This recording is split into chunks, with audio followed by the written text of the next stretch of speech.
Varicose veins కి సరైన చికిత్స కోసం సంప్రదించండి ఎవిస్ హాస్పిటల్. నమస్తే, మీరు చూస్తుంది సుమన్ టీవీ. నేను మీ కీర్తి. మనతో పాటు ఉన్నారు ప్రముఖ ఆస్ట్రాలజర్ బ్రహ్మశ్రీ నందిబట్ల శ్రీహరి శర్మ గురుగారు. నమస్తే గురుగారు. వాగర్థావివ సంపృక్తౌ వాగర్థ ప్రతిపత్తయే జగతః పితరౌ వందే పార్వతీ పరమేశ్వరౌ. సదాశివ సమారంభాం శంకరాచార్య మధ్యమాం అస్మదాచార్య పర్యంతం వందే గురు పరంపరాం. ఆదిత్యాయ చ సోమాయ మంగళాయ బుధాయ చ గురు శుక్ర శనిభ్యశ్చ రాహవే కేతవే నమః. శృంగేరి జగద్గురు పీఠాధిపతులకి కంచి పీఠాధిపతులకి నమస్కారములు తెలియజేసుకుంటూ కార్యక్రమాన్ని ప్రారంభిద్దాం. గురుగారు, దత్త జయంతి ఈ రోజున పిల్లలు బాగా చదువుకోవాలన్నా, లేకపోతే పిల్లలు బాగా మారం చేస్తున్నారండి, అసలు మాట వినట్లేదు అనుకున్న వాళ్ళకైనా, బాగా ఆర్థికంగా ఇబ్బందుల్లో ఉన్న వాళ్ళకి ఆ ఇబ్బందుల నుంచి బయటపడాలన్నా, లక్ష్మీ కటాక్షం కలగాలన్నా, అసలు ఆ గురుని కటాక్షం కలగాలంటే ఈ రోజున ఎలాంటి పరిహారాలు పాటించవచ్చు అంటారు? దత్త జయంతి మార్గశిర మాసములో చతుర్దశి తిథి రోజున బుధవారము కృత్తికా నక్షత్రం ఉండగా దత్తుడి యొక్క జన్మ జరిగింది.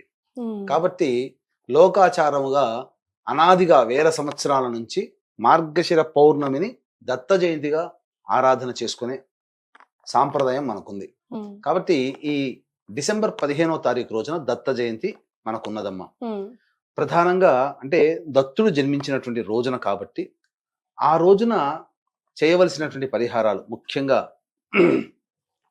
పిల్లలు విద్యలో పైకి రావడం కోసం, అలాగే ఉద్యోగ ప్రాప్తి, ధన ప్రాప్తి, ఆర్థిక సమస్యల నివారణ కావడం కోసం, చేస్తున్నటువంటి పనులలో అనుకూలత కోసం, అలాగే వివాహము కావడం కోసం, ఇంకా చెప్పాలంటే చక్కటి సంతానాన్ని అనగా దత్తుని అనుగ్రహంతో సంతానం పొందితే ఆ సంతానం వల్ల ఆ యొక్క కుటుంబం అభివృద్ధిలోకి వస్తుందమ్మా.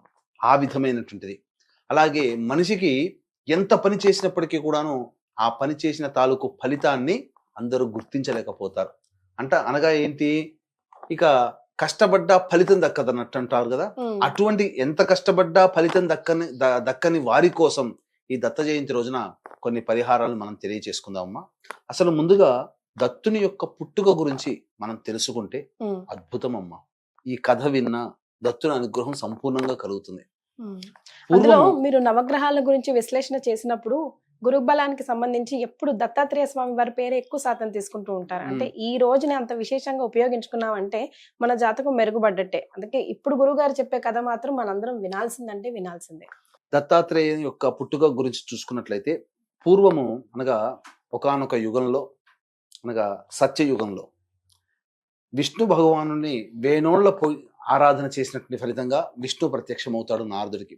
నన్ను చాలా సంతోషపెట్టావు నారద, నీకేం వరం కావాలి కోరుకో అనగా, నీలో ఉన్నటువంటి సత్వరూపాన్ని నేను చూడాలనుకుంటున్నాను స్వామి అని చెప్పగా, భూలోకంలో నీకు అది సిద్ధిస్తుంది, వెళ్ళు అని అంటాడు. అలా భూలోకంలోకి రాగానే అనేక ఆశ్రమాలు తిరుగుతుంటాడు.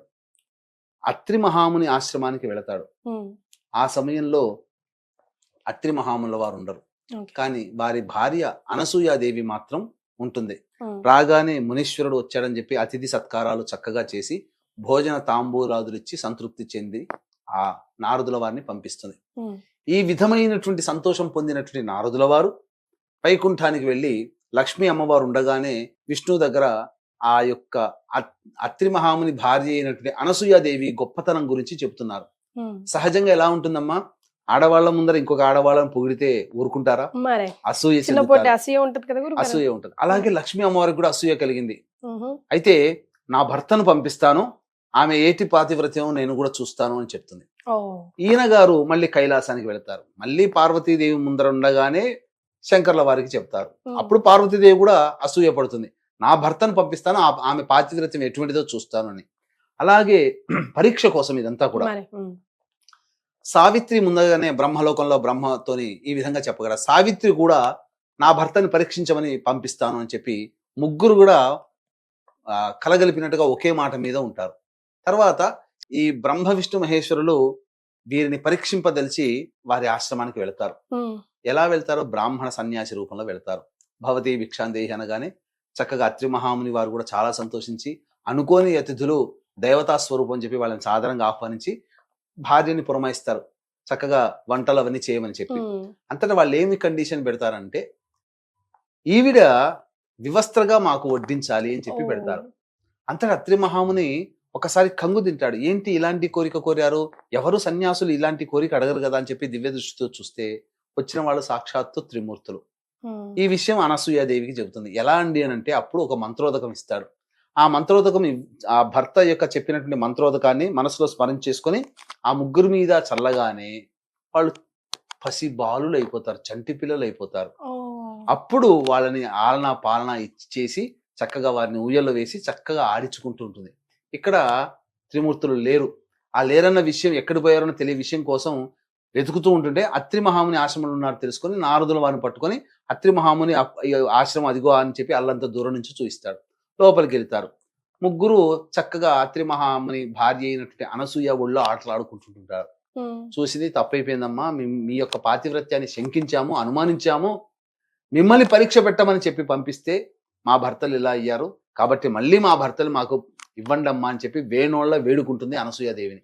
ఈ ముగ్గురు మూర్తులు కూడా భార్యలు. అంతటా మళ్ళీ మంత్రోదకం ఇస్తాడు. ఆ మంత్రోదకం చల్లగానే త్రిమూర్తులు ప్రత్యక్షమవుతారు, యథారూపాన్ని పొందుతారు. అంతటా త్రిమూర్తులు చాలా సంతోషిస్తారు.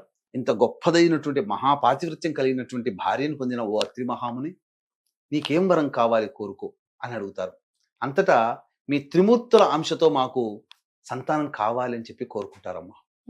అంతటా విష్ణుమూర్తి అంశతో దత్తాత్రేయుడు, ఈశ్వరుని అంశతో దూర్వాస మహాముని, బ్రహ్మ అంశతో చంద్రుడు ముగ్గురు జన్మిస్తారు ఈ అత్రి మహాముని దంపతులకి. ఈ దత్తాత్రేయుడే సత్వస్వరూపము. కాబట్టి ఈ దత్తాత్రేయుని యొక్క జన్మ వృత్తాంతం ఇదమ్మా.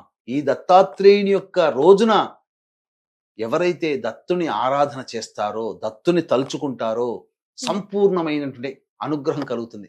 కానీ చాలా మంది తెలిసి తెలియక దత్తుడి రూపాన్ని కొలవాల్సింది పోయి దత్తుడి రూపంలో నకిలీలను కొలుచుకుంటూ మానవ రూపాన్ని ధరించి వాళ్ళని దేవుళ్ళని చేసేసి వాళ్ళని కొలుచుకుంటూ హారతులు పూజలు చేస్తున్నారమ్మా. మానవ రూపం ధరించినటువంటి ఏ వ్యక్తి అయినా కానీ, మలమూత్రాదులు విసర్జించే ఏ వ్యక్తి అయినా కానీ దైవ పూజకి అర్హుడు కాడు. గుర్తుపెట్టుకోండి, దైవాంశ సంభూతులు మాత్రమే దైవ పూజలకి అర్హులు. కాబట్టి ఒక గురువుగా భావించాలి తప్ప గురువుని మించిన దైవంలా మనం చేస్తున్నదే మహా అపరాధముగా చెప్పవచ్చు. ఈనాడు చాలా మంది అజ్ఞానముతో బాబాల ఆశ్రమాల చుట్టూ, బాబాల మందిరాల చుట్టూ తిరిగి తమ విలువైనటువంటి సమయాన్ని, భక్తిని కోల్పోతున్నారు. ప్రయోజనం లేదు. ఒక్క ఉదాహరణ చెప్తానమ్మా. మీకు ఒక డిపార్ట్మెంట్ ఉంటుంది, ఎలక్ట్రిసిటీ డిపార్ట్మెంట్ అనుకోండి. ఇంట్లో కరెంటు ప్రాబ్లం వచ్చింది. ఎలక్ట్రిసిటీ డిపార్ట్మెంట్ లో ఉండే డైరెక్టర్ మనకు చాలా సన్నిహితుడు, చిన్నప్పటి నుంచి కలిసి పెరిగాం. పిఏ కూడా మన ఈ మధ్య పరిచయం పెంచుకున్నాం. పిఏతో మనకు ఏదైనా పని వస్తే డైరెక్టర్ దగ్గర పోతామా, పిఏ దగ్గరికి పోతామా? డైరెక్టర్ దగ్గరికే వెళ్తాము. మనకు ఇష్టమైన వాడు, మనల్ని చిన్నప్పటి నుంచి చూసిన వాడు. అటువంటి స్థాయి కలిగినటువంటి దత్తాత్రేయుని వదిలిపెట్టి ఈ మధ్య కొత్తగా అవతారం ఎత్తినటువంటి ఈ బాబాల ఆశ్రమాల చుట్టూ, బాబాల చుట్టూ తిరిగి వాళ్ళకి పాద పూజలు చేసి, ఇవన్నీ చేసి ఏంటమ్మా విచిత్రం? వాళ్ళకి ఎక్కడ దైవ ఆరాధన ఎక్కడ ఉంటుంది? దైవానుగ్రహం ఎలా కలుగుతుంది? దత్తాత్రేయుని మించిన అవతారంగా బాబాలను చూస్తున్నారు ఈ మధ్య. అసలు దత్తాత్రేయుడు అడుగంటిపోయాడు. కాబట్టి ఇది చాలా దుర్మార్గమైనటువంటి, హేయమైనటువంటి చర్యగా చెప్పవచ్చు. కనీసం దత్తాత్రేయ జయంతి రోజునైనా కానీ దత్తాత్రేయుని ఆరాధన చేసే అలవాటు పెట్టుకోండి. ఇంకొక విషయం చెప్తానమ్మా, ఇంట్లో గడ్డాలు, మీసాలు కలిగినటువంటి విగ్రహాలు కానీ, ఫోటోలు కానీ ఉండకూడదు. పూర్వకాలంలో ఉంచుకునేవాళ్ళు కారు. గడ్డాలు, మీసాలు ఎవరి ఫోటోలు ఉన్నటువంటి దేవతామూర్తుల్ని ఎవరైతే పెట్టుకుంటారో వాళ్ళ ఇంట్లో నిత్యము దరిద్రం తాండవిస్తుంది, నిత్యము కొట్లాడుకుంటూ ఉంటుంటారు.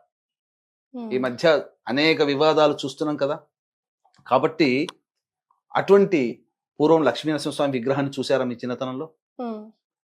మన శిల్పంలో రాముల వారికి, కృష్ణుల వారికి వాళ్ళు మగవాళ్లే, కానీ కారణ జన్ములు. మరి వారి విగ్రహాలు, పూజించే విగ్రహాలకు ఎక్కడైనా మీసాలు, గడ్డాలు ఉంటాయా? శిల్పశాస్త్రం ఒప్పుకోదు. కాబట్టి అటువంటి గడ్డాలు, మీసాలు ఉన్నటువంటి విగ్రహాలు కానీ, చిత్రపటాలను కానీ పూజించడం హైందవ సాంప్రదాయము కాదు. ఇది. ఇక మనం పరిహారాల గురించి తెలుసుకుందాం. ముఖ్యంగా 2 పరిహారాలు మాత్రం చేసుకోవచ్చునమ్మా. ఒకటి మనం చెప్పుకునేటువంటి పరిహారం ఏంటంటే, చక్కగా సమయం చూసుకొని సమయాన్ని పెట్టుకొని కేవలం ఆ రోజు మొత్తం పెట్టుకోవాల్సినటువంటి పరిహారం. ఇంకొకటి, సమయం లేకపోయినా ఉన్న కొద్ది సమయంలోనైనా భక్తితో చేసుకున్న దేవతానుగ్రహం కలుగుతుంది. ఈ 2 పరిహారాలు చెప్పుకోవచ్చమ్మా.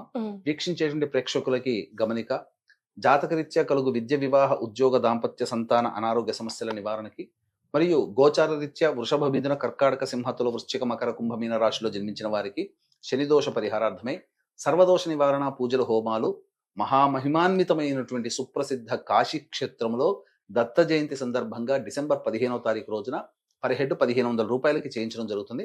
అవకాశం ఉన్న వాళ్ళు కార్యక్రమ తదనంతరం కాంటాక్ట్ చేసి మీ గోత్రనామాలు నమోదు చేసుకోవచ్చు. ఈ డిసెంబర్ 15 ఆదివారం అయింది, కలిసి వచ్చింది. ఆ రోజంతా సెలవు దినం కాబట్టి బ్రహ్మముహూర్త కాలంలోనే లేచి కాలకృత్యాదులు తీర్చుకొని ఉదయిస్తున్నటువంటి సూర్యుడికి ఒకసారి నమస్కారం చేసి 3 సార్లు అర్ఘ్యం ఇచ్చి సూర్యాష్టకం 6 సార్లు పారాయణం చేసి ఇంట్లో ఆవు నేతితో దీపారాధన చేసి అప్పుడు దత్త చరిత్ర పారాయణం చేయాలి. గురు చరిత్ర అనగానే ఈ మధ్య కొత్తగా పుట్టుకొచ్చినటువంటి సచ్చరిత్రలు చదువుతున్నారు. కాదమ్మా, గురు చరిత్ర అంటే దత్తాత్రేయుని చరిత్రే. అది కూడా గోరఖ్పూర్ గీతా ప్రెస్ వాళ్ళు ప్రచురించిన దత్త చరిత్ర ప్రామాణిక గ్రంథం. ఓకే. ఇక ఈ మధ్య పిఠాపురంలో కూడా ముద్రిస్తున్నారు, కానీ అవైదికమైనటువంటి సాంప్రదాయం అందులో ఉంది. మన ధర్మం కాని ధర్మం అందులో ప్రచురించబడి ఉంది. కాబట్టి పిఠాపురం వాళ్ళు ఇచ్చేటువంటి దత్త చరిత్ర పారాయణ గ్రంథం పారాయణానికి పనికి రాదు. గీతా ప్రెస్ వాళ్ళది పారాయణానికి పనికి వస్తుంది. కాబట్టి గీతా ప్రెస్ వాళ్ళు ముద్రించినటువంటి దత్త చరిత్ర ఉదయం నుంచి సాయంత్రం కాలం సమయంలో ఒక చరిత్ర మొత్తం పూర్తి చేయండి. ఉపవాసం ఉండండి ఆ రోజు. సాయంకాలం శివుణ్ణి ఆరాధించే వాళ్ళు శివాలయం, విష్ణువుని ఆరాధించే వాళ్ళు విష్ణు ఆలయానికి వెళ్ళి, చక్కగా అమ్మవారిని ఆరాధించే వాళ్ళు అమ్మవారి దేవాలయానికి వెళ్ళి అక్కడ అర్చనలు జరిపించుకొని చంద్రుడిని, నక్షత్రాలు చూసి ఇంటికి వచ్చి భోజనం చేయండి. ఆ రోజున అన్నదానం చేయండి. ఇది కాస్త కఠినం, ఎందుకంటే ఒక రోజు మొత్తం గ్రంథాన్ని పఠించాలి. ఈ పౌర్ణమి రోజున దత్త క్షేత్రాలు ఏవంటే పిఠాపురము, కురువపురము, గాణుగాపురం, ఈ 3 దత్త క్షేత్రాలు. కానీ ఈ దత్త క్షేత్రం కాని క్షేత్రాలు ఇప్పుడు కొత్తగా తెలిసి వచ్చాయి. ఈ మధ్య కాలంలో ఈ 30-40 సంవత్సరాల్లో అభివృద్ధి అయిపోయాయి. కాబట్టి అవి దత్త క్షేత్రాలు కాదు. ఇక గమనించుకుంటే 2వ పరిహారం అతి సులువుగా ఉంటుంది. నవగ్రహాల చుట్టూ శివాయ నమః అంటూ 27 ప్రదక్షిణలు చేసి ఉదయాన్నే 7 గంటలకల్లా వెళ్ళిపోతే, తదనంతరం ఉత్తరం వైపున ఫేస్ పెట్టినటువంటి విగ్రహం ఉంటుంది నవగ్రహాల్లో, అది గురుస్వరూపం. కాబట్టి ముందు రోజే నానబెట్టినటువంటి 108 శనగల దండని ఆ గురుగ్రహానికి వేసి పసుపు రంగు పూలతో అర్చన చేసుకోవాలి. చేసిన తర్వాత ఆ తదనంతరం శనగపిండితో చేసినటువంటి బూందీ లడ్డు నైవేద్యంగా పెట్టాలి. ఇక ఆ రోజునంతా కూడా ఉపవాసం ఉండవచ్చు, ఇబ్బంది పడాల్సిన అవసరం లేదు, భోజనం చేయవచ్చు. కానీ మళ్ళీ ప్రదోషకాల సమయానికి దేవాలయానికి వెళ్ళి అర్చనాభిషేకాదులు జరిపించుకొని చంద్ర దర్శనం చేసి భోజనం చేయాలి. ఆ రోజున అన్నదానం చేస్తే చాలా విశేషం అమ్మా. ఇది ఈ యొక్క 2 పరిహారాలు గనక ఏ వ్యక్తి అయితే చేస్తాడో దత్త జయంతి సందర్భంగా ఆ దత్తుని అనుగ్రహం సంపూర్ణంగా కలుగుతుంది. ఒక్కసారి మనం పారాయణం చేసామా, 108 పారాయణాలు చేసిన పుణ్య ఫలితం దత్త జయంతి అయినటువంటి డిసెంబర్ 15వ తారీఖు రోజునే వస్తుంది. కాబట్టి చాలా చక్కగా ఈ వచ్చినటువంటి సమయాన్ని అందరూ వినియోగించుకొని అసలు సిసలైన దత్తాత్రేయుని మాత్రమే ఆరాధన చేయండి. మిగతా మనుషులుగా పుట్టి మనిషిగా చనిపోయినట్లు వ్యక్తులు దత్తుడిగా ఆరాధన చేయకండి. ధర్మాన్ని పాటించండి, ధర్మాన్ని రక్షించండి. గురుగారు, గాంగాపురం టాపిక్ వచ్చింది కాబట్టి నెగిటివ్ పవర్స్ ఉన్నా కూడా, లేకపోతే కొంచెం మెంటల్లీ ఛాలెంజ్డ్ ఉన్న వాళ్ళు కూడా గాంగాపూర్లో దత్తాత్రేయ ఆరాధన చేస్తే చాలా మంచిది, నిద్రిస్తే చాలా మంచిది అంటారు కదా. అలాంటి వాళ్ళకి కూడా సూచించండి గురుగారు, బికాస్ ఆ రోజుని సద్వినియోగం చేసుకోవచ్చు కదా. మనకున్నటువంటి 3 దత్త క్షేత్రాల్లో ఈ క్షేత్రం చాలా గొప్పదమ్మా. గాంగాపురం సాక్షాత్తు అవతార స్వరూపంగా ఉన్నటువంటి నృసింహ సరస్వతి స్వామి వారు అక్కడ ఉన్నటువంటి సందర్భం, తపస్సు చేసినటువంటి సందర్భం. అమరజ భీమా నదీ సంగమ ప్రదేశం, అక్కడ వైబ్రేషన్ చాలా మామూలుగా ఉండదమ్మా. రోజు 100 పారాయణాలు అవుతాయి. అక్కడికి వెళితే చాలు, ఆ ప్రదేశంలో ఒక పావు గంట అరగంట సమాధి స్థితిలో ఉంటే చాలు, నెగిటివ్ ఎనర్జీ అంతా పోతుంది. గురుడు అంటే సామాన్యమైనటువంటి వాడమ్మా. నవగ్రహాల గురువు చాలా నిరాడంబరంగా ఉంటాడు. అందుకనే గురుక్షేత్రాలు ఎప్పుడు కూడా నిరాడంబరంగా ఉంటాయి. ఇదొక్కటే సూచన. గురుక్షేత్రాలు, దత్తక్షేత్రాలు ఎప్పుడూ నిరాడంబరంగా ఉంటాయి, అంతే తప్ప ఈ యొక్క హడావిడి చేసేటువంటి తత్వము గురుక్షేత్రాలకి ఉండదు. అది గురుక్షేత్రము కానే కాదు. దైవక్షేత్రం ఎప్పుడు సముద్ర తీరమున నదీ తీరమున ఉంటాయి. ఉమ్, ఇప్పుడు దత్తక్షేత్రాలని చెప్పి ఈ 3 కూడా నదీ తీరం దగ్గర ఉన్నాయి. మా పిఠాపురం కానీ, కురువపురం కానీ, గానగాపురం కానీ. ఉమ్, మరి మిగతా క్షేత్రాల్లో దత్తక్షేత్రాలని చెప్పుకొని పోయి అక్కడ బిజినెస్లు చేయడానికి పోతున్నారు. అక్కడ ఏ నదీ తీరం ఉంది, ఏ సంగమం ఉంది, మట్టి నేల తప్ప ఏమీ లేదు. మరి కాబట్టి అటువంటి దత్తాత్రేయుని ఆరాధన మాత్రమే మనం చేయాలి తప్ప నకిలీగా మనం చేయకూడదని తెలుసుకోండి. ఎస్. సో గురుగారు చెప్పిన పరిహారాలు పాటించండి, దత్త జయంతిని సద్వినియోగం చేసుకోండి. చాలా సంతోషం గురుగారు, ధన్యవాదాలు. సర్వం శ్రీ ఉమామహేశ్వర పరబ్రహ్మార్పణమస్తు.